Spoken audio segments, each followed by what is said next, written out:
दोस्तों, हमने अक्सर देखा है कि लोग भगवानों की मूर्ति गलत स्थान पर लगा देते हैं। खास तौर से गणेश जी की मूर्ति हमें कहाँ लगानी चाहिए और कहाँ नहीं लगानी चाहिए। आज मैं आपको बताऊंगा वास्तु के हिसाब से आपको गणेश जी की मूर्ति किस जगह लगाने से लाभ हो सकता है और किस जगह लगाने से आपको उसके गलत परिणाम भी मिल सकते हैं, यानी नुकसान भी हो सकता है। गणेश जी की मूर्ति आपको हमेशा अपने मुख्य द्वार पर हमेशा इस तरह लगानी चाहिए जिस तरह गणेश जी अंदर की तरफ आते हुए प्रतीत हो, न कि बाहर की तरफ जाते हुए। आपको गणेश जी की मूर्ति अपने दरवाजे के दोनों तरफ लगानी है, यानी कि अंदर की तरफ आते हुए दोनों तरफ आपने लगानी है। अगर दीवार छोटी है तो आप एक मूर्ति भी लगा सकते हैं, जो कि ठीक उसी तरह प्रतीत होनी चाहिए कि उनका मुख आपके घर के अंदर की तरफ। अब बात करते हैं स्थान की, किस स्थान पे लगना चाहिए।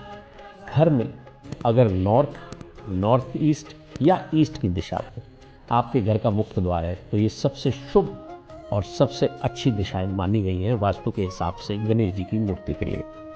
अगर ये संभव नहीं है तो आप अपने घर के मुख्य द्वार, जो भी आपके मुख्य द्वार, चाहे वो वेस्ट हो, चाहे वो साउथ हो, चाहे वो नॉर्थ या नॉर्थ ईस्ट, कुछ भी आपका द्वार हो, आपको घर में मूर्ति उसी तरह से लगानी है जैसे मैंने आपको बताया। अब गणेश जी की मूर्ति के साथ अगर आप रिद्धि सिद्धि यानी कि उनकी पत्नियां, उनकी भी मूर्ति अगर आप साथ में लगाते हैं तो ये उससे ज़्यादा बेहद शुभ होता है। गणेश जी की मूर्ति की विशेषता क्या होनी चाहिए। गणेश जी की मूर्ति अगर आप लगाते हैं तो गणेश जी की मूर्ति में खास तरह से देखें, ध्यान से देखें कि उनकी मूर्ति में जो उनकी सूंड है वो हमेशा बाएं तरफ हो।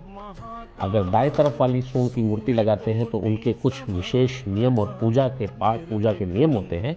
इसलिए ज़्यादातर आपको गणेश जी की बाएं तरफ वाले सूंड की मूर्ति घर में लगानी चाहिए, जो कि शांति और समृद्धि का प्रतीक होती है। गणेश जी की मूर्ति अगर बैठी हुई हो तो बहुत अच्छा, शुभता प्रदान करती है। क्या न करें, अब नहीं करना चाहिए वो ये कि अगर गणेश जी की मूर्ति अगर आप मुख्य द्वार पर लगाते हैं और मुख्य द्वार के अंदर एंट्रेंस पे अगर आपका टॉयलेट पड़ता है या आपका बिस्तर या किसी तरीके का कोई बेड है तो वहाँ पर कभी ना लगाएं। या तो उन चीज़ों को वहाँ से ट्रांसफ़र करें, तब आप उस मूर्ति को लगा सकते हैं, वरना ना लगाएं। तो ये थे आज गणेश जी की मूर्ति को कहाँ लगाना चाहिए जिससे हमें लाभ हो सकता है और जिससे हमें नुकसान। तो देर किस बात की है, लगाएं अपने घर में गणेश जी की मूर्ति और फिर देखें कैसे बदलता है आपका भाग्य।